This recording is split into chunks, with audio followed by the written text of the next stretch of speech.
Well, I think we've got a bit of a challenge with this particular review that we're doing, because well, well, there is so much to cover, and I'm still got. I want to try and condense this into something that's like less than half an hour, so that it's like something you can enjoy on a lunch break or something like that. And I get the feeling I might struggle to do that. There could be quite a lot to talk about, and we could end up talking past the half an hour. But we're going to try our best to review the Mexican Grand Prix that we just had over the weekend. Before we get into it, I always like to do this. Have a little bit of a look into like the posters and the promos and things like that because I like to see just have a little bit of fun with it, to be quite honest. And I think we had it. Was it the Italian Grand Prix where it was half Italian and half English, and it was like it didn't really make any sense. Uh, the thing is, with this one, on the face of it, it looks all right, doesn't it? 10 años, which is 10 years at Mexican Grand Prix since 2015. Been really, really good to see. Got the badge of the Autodromo Hermanos Rodriguez. Three nice cars, I know. Ferrari, Aston Martin, Red Bull. But something seems a little bit amiss. First things first, no McLaren on there. Been interesting they chose an Aston Martin to join that. Maybe they're doing a colours thing, red and green to symbolise the two colours either side of the flag. But then again, wouldn't you put a V carb or a Haas in the middle to make it really like that?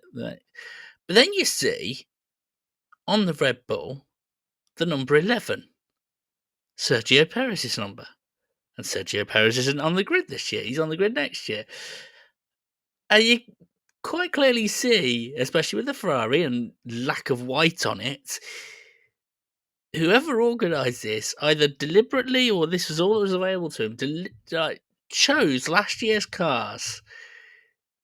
And it almost looks like a petty move to make sure Sergio Perez is on there and not one of the McLarens. I don't know. It just gives over that vibe. And I love it. I'm all here for it. I'm all here for a little bit of pettiness. And, at the end of the day, this is meant to be a promotional poster that's supposed to like inspire and invigorate the Mexican fans. And like I say, I'm all for it. I'm all for it.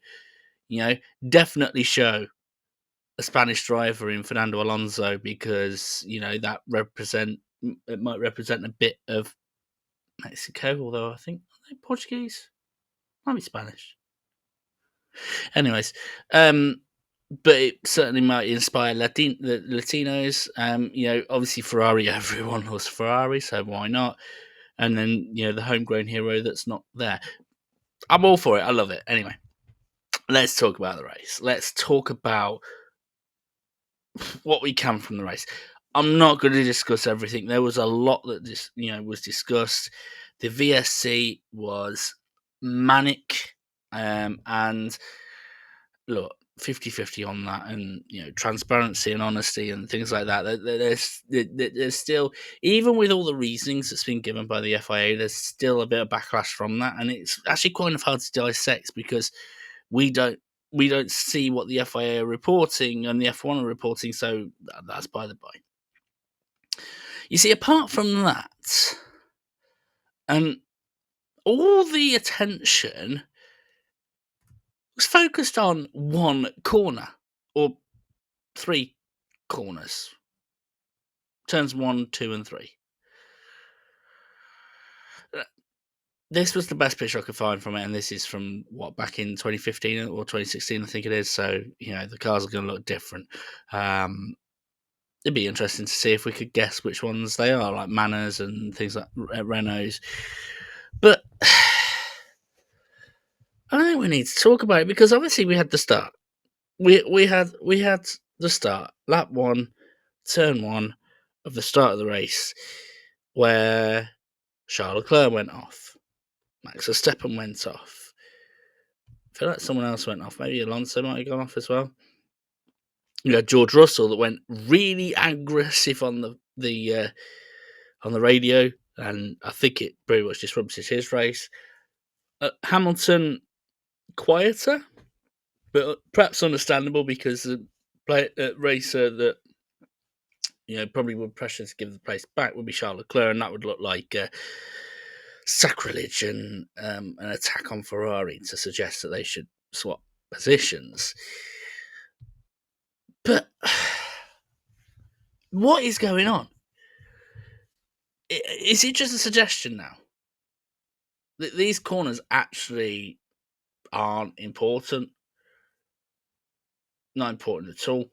I don't know whether something needs to be done in a bit of a design layout or something like that. Something that not only discourages you from going off the grass, but actually does slow you down going off the track. Maybe this is like me, design tweak, but I don't think these corners work great for that. It's good you got like a slowing down and a nice little interesting little chicane that goes on, makes it challenging. Maybe they should take just a thought. Maybe they should take a leaf out of Barcelona's book. Maybe make it into either a banked corner or like a stepped curve, right? Where it almost becomes one turn rather than three. And then if someone goes off, apart from obviously on the inside where it's, egregious, it's actually faster to do the sweeping corner. And maybe it might encourage even more overtaking than we had in this year, in the sense of you've got somebody basically, got a longer straight to do an overtake. I don't know, just a thought. I mean, it would make the lap times probably like sub 1 minute, but just something that needs probably looking into. But I find it absolutely bizarre. Firstly, the FIA just didn't give any penalties at all for this. There are thoughts, obviously, Charles Leclerc should have given up his position. Should Max Verstappen have given up his position to George Russell? It was a little bit bizarre and basically ended up with those that followed the rules were kind of dealt a bit of a bad hand. And it's interesting to see the reactions. I think it demotivated Hamilton, and I think it obviously angered George Russell, and all the comments that he made to Mercedes afterwards, especially about, do you want me to let Oscar Piastri pass? That was, cinema, absolute cinema. But maybe if I was a Mexican City Grand Prix organisers, I'd perhaps be looking at it going, I mean, great, we've got some controversies, we've got some publicity, but could we design the track a little bit different in this area that discourages that sort of thinking and almost like sort of slows you down from the start? I don't think gravel traps are the right solution, to be quite honest, because I like the look. I think the aesthetics works really well. Some people have mentioned sausage curbs, and I'm sorry, do not. No. Sausage curbs are a no. If you want to break backs of people driving, no. But, even I'm not even keen on gravel and keep it on that, but maybe redesign the track. It's a thought. It's a thought. There's a couple of other rants we want to, discussions we want to go on. By the way, we're going to have the disagreements, I'm sure, and if you do have any disagreements, feel free to put them in the comments below, because it's an interesting discourse and chat that we perhaps will be having over it. But let's go away from the discussions a little bit, because we like to carry on talking about the unsung heroes and everything like that, and there certainly is one in Ollie Behrman. And am I just like a week early? Because I had Ollie Behrman as my unsung hero last week for his great points that he got with Yuki Tsunoda, and my goodness me, 4th place. There could even be an argument that he could have had a podium, and we might be discussing that a little bit later on. But this was, he took his opportunities. throughout the race. Well, we've known that Ollie Behrman is a good racing driver. In the sense of at the start of the season, he was qualifying poorly, but still getting into the points or getting lots of overtakes.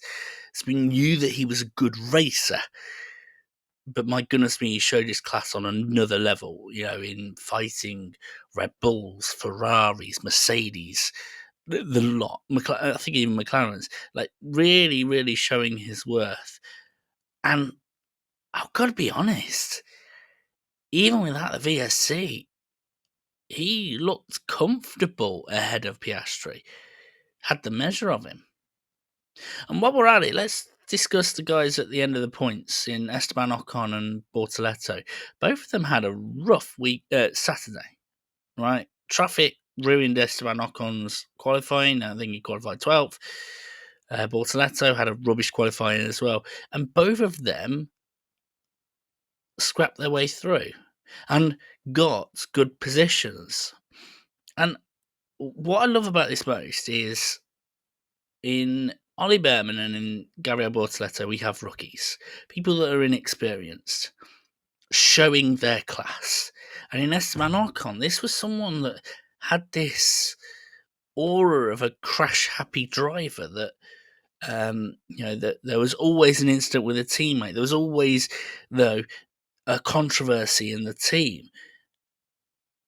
And I don't know whether it's because he's got a younger teammate or anything like that, but he looks comfortable and was on it for the entire session, getting 10th and helping Haas big time in their battle at the moment with Kick Sauber and with is it Visa Cash App RB, I think, as well. But absolutely incredible stuff from these guys. And I think if there's anything that's, and again, we'll touch on the rookies thing.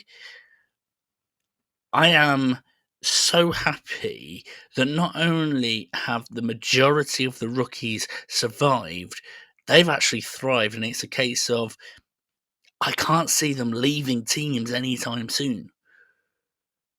If anything, I think Ollie Behrman could be a shoe-in. It could be a shout for a Ferrari seat in the next couple of years.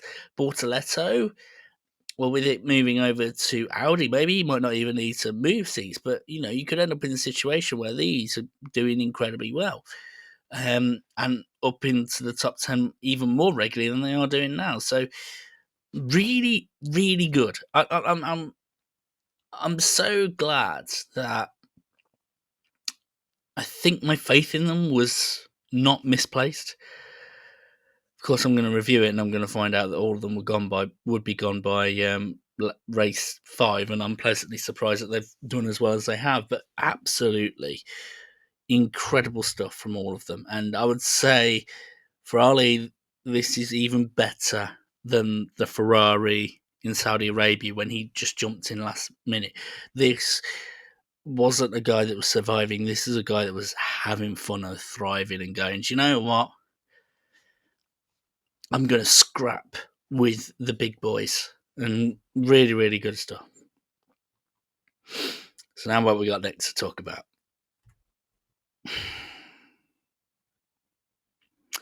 Can we just have one season where we don't start a world war between Verstappen fans and Hamilton fans? Just 1 year. Max and Lewis, I'm actually addressing this at you. You're not going to be watching this, but I'm addressing this at you.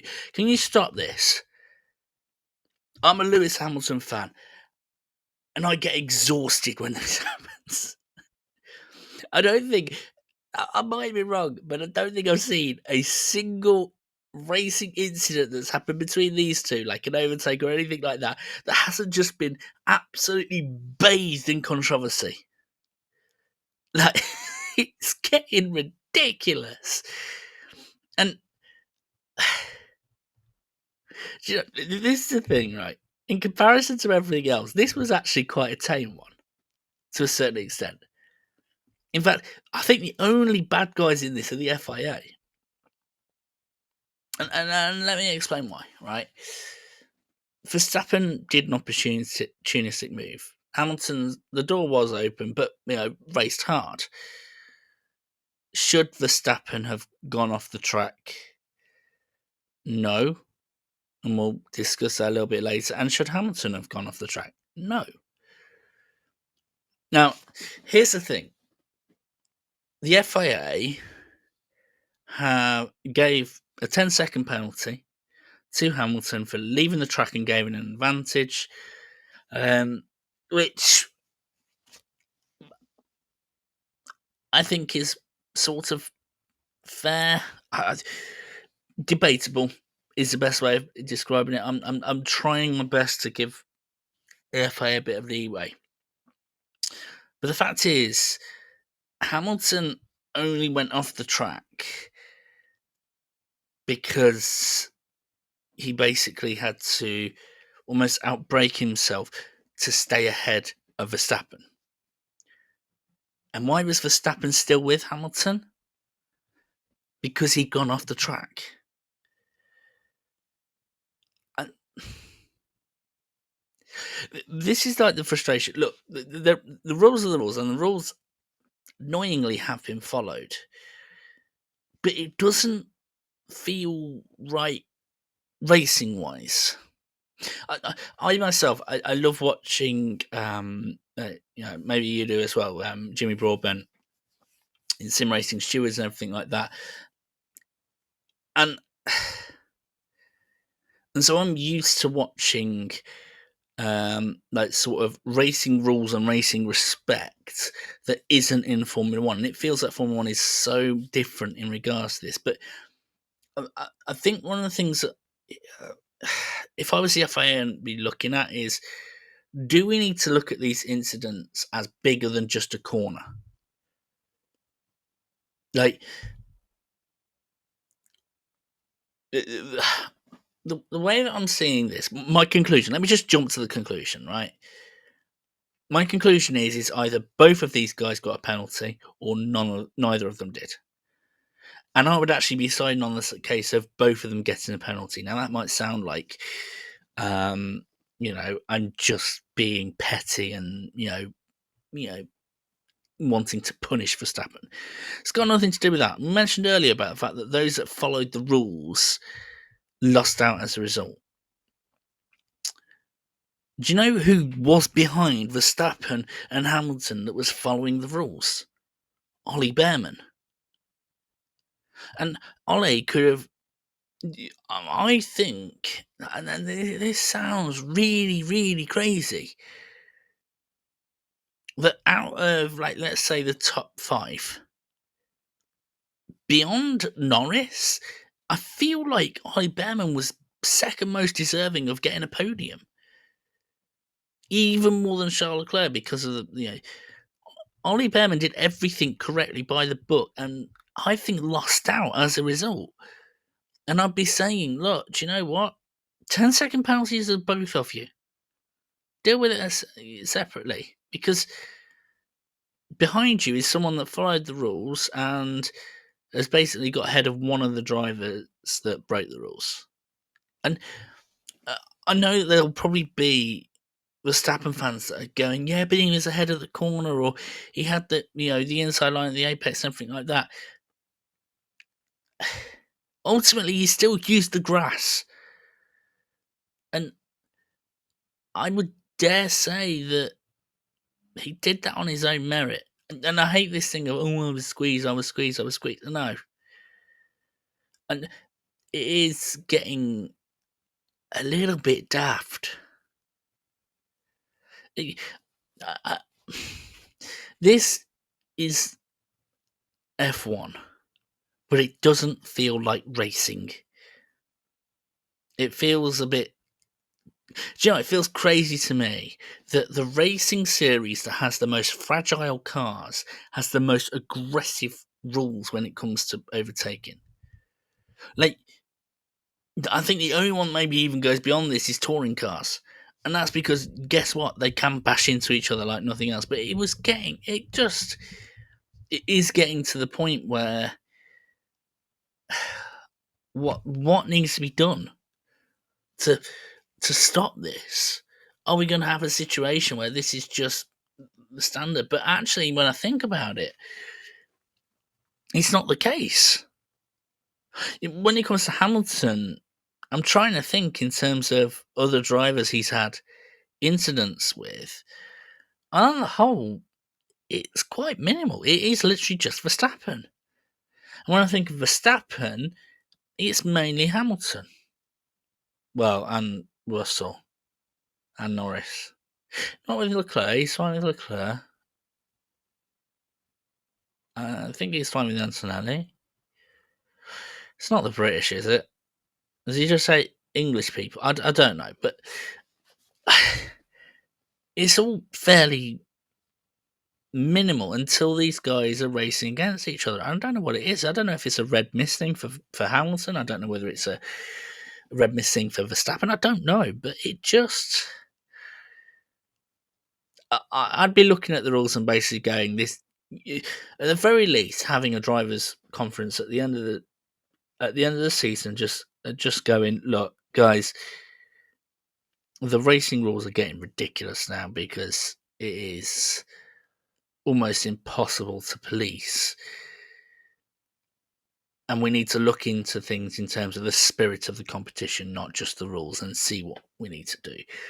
Just something that needs to be looked into to try and see if we can just get a little bit more calmness and control. I mean, I'm half here for it because of the chaos that's been caused, but are we going to get to a point where it's too dangerous and we need to look into it? And speaking of too dangerous, I think we need to address that situation. Yes, your eyes aren't deceiving you, and if you didn't see this during the race, I think that it's kind of a shock to people that didn't see it in the race because they didn't show it on F1 TV. But you are seeing this correctly. This is Liam Lawson at admittedly a slower speed because it's the double yellow flag, meters away from marshals running across the track.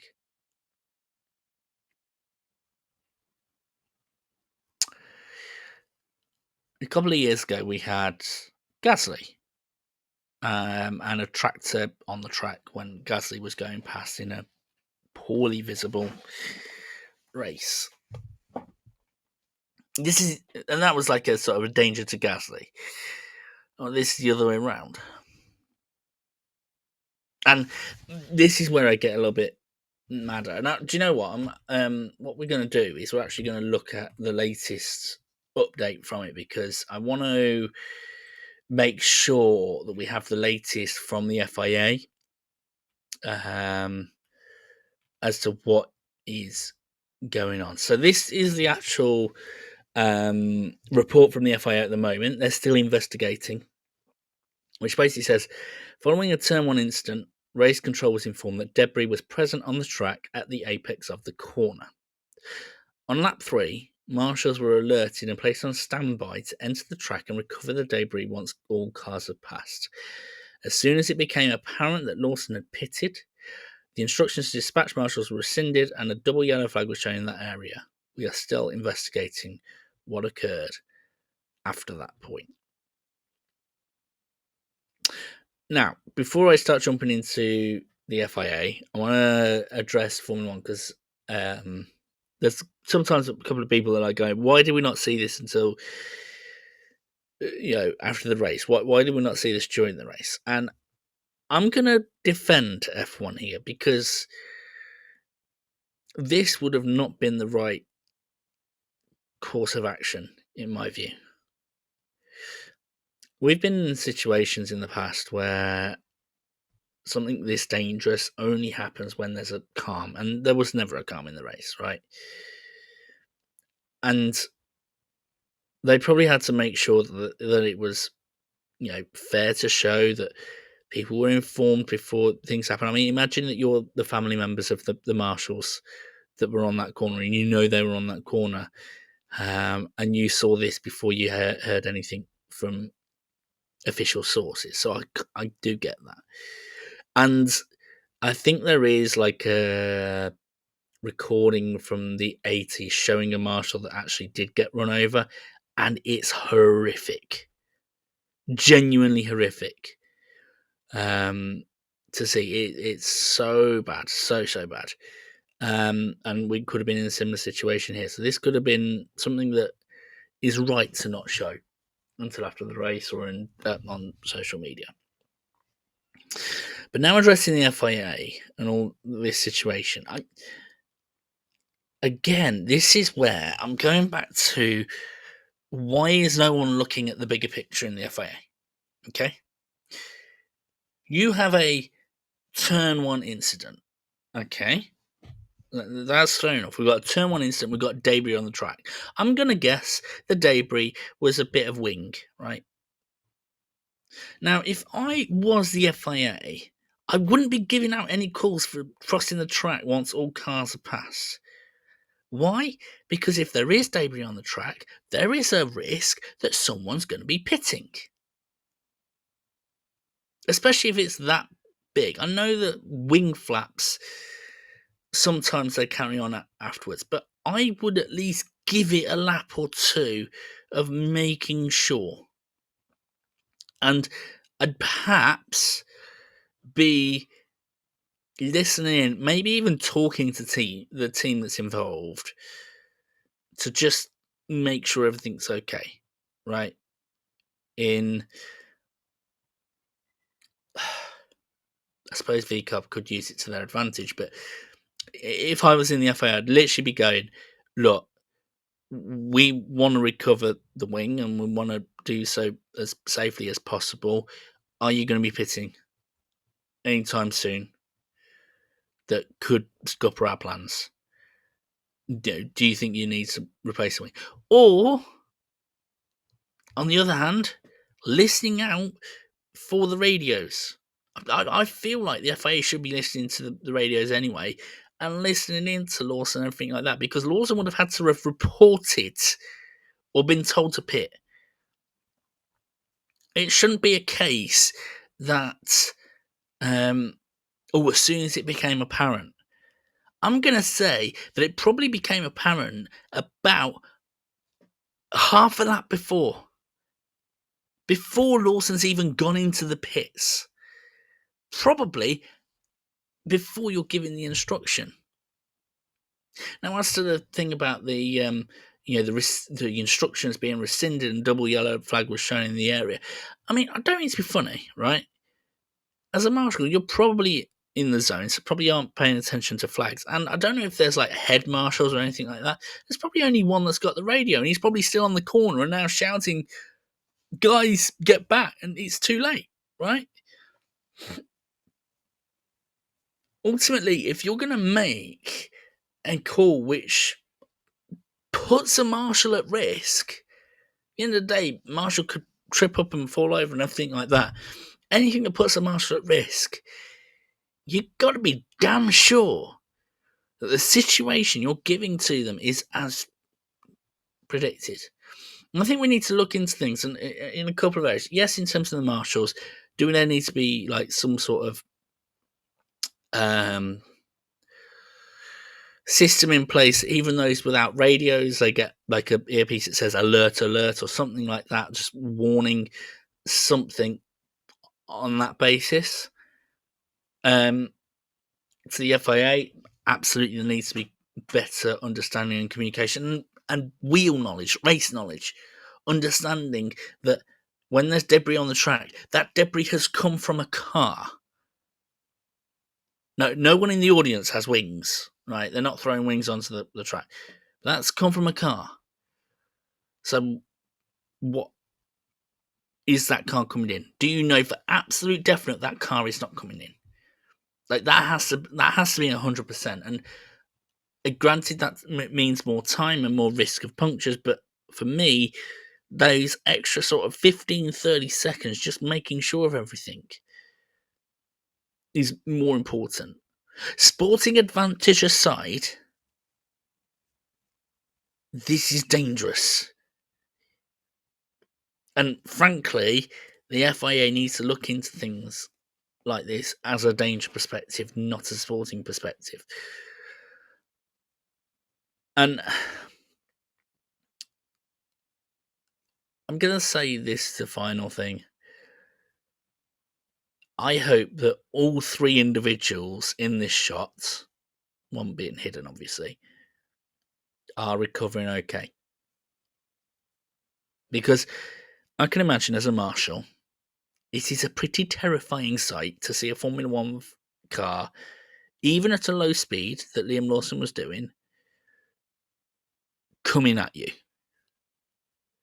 That's terrifying. And I see a lot of times, it's mainly with like lorry drivers that have crashes with small cars, and the trauma that they get from that risk, even a risk of life, let alone death. And I hope Liam's okay as well, because that is unsettling for everyone. If I'm being honest, right? If they announced like later today or later this week that Liam Lawson's retirement was purely down to the fact that his mind just couldn't get back in the game because he almost hit two marshals, I would accept that, because this is not right to put on anybody. Ultimately, the Gasly situation, I was angry because of the risk of life to Gasly. But this, I'm angry because of the risk of life to two volunteers who are there on the track purely because they love racing. No one wants to be in that situation. That's why the most horrific Formula One incidents have been when it's been death of marshals, death of spectators, because they haven't put themselves at risk. The risk has come and found them. And these marshals are putting their lives in other people's hands, all for the love of the game, all for the love of the sport. Can't happen again. But anyway, those are my thoughts. There's some contentious subjects, there's some saucy subjects, and I'm pretty sure you guys might have some comments on it, so feel free to put them below, and feel free to like and subscribe if you like this sort of chatter over Formula One races. We've got a bit of a break, and then we've got Brazil. If Mexico's been exciting, we can only imagine what Brazil's going to be, and I'm even going to be keeping an eye on the weather forecast to see if it gets even more exciting from that. But until then, guys, take care of yourselves, and we will see you around.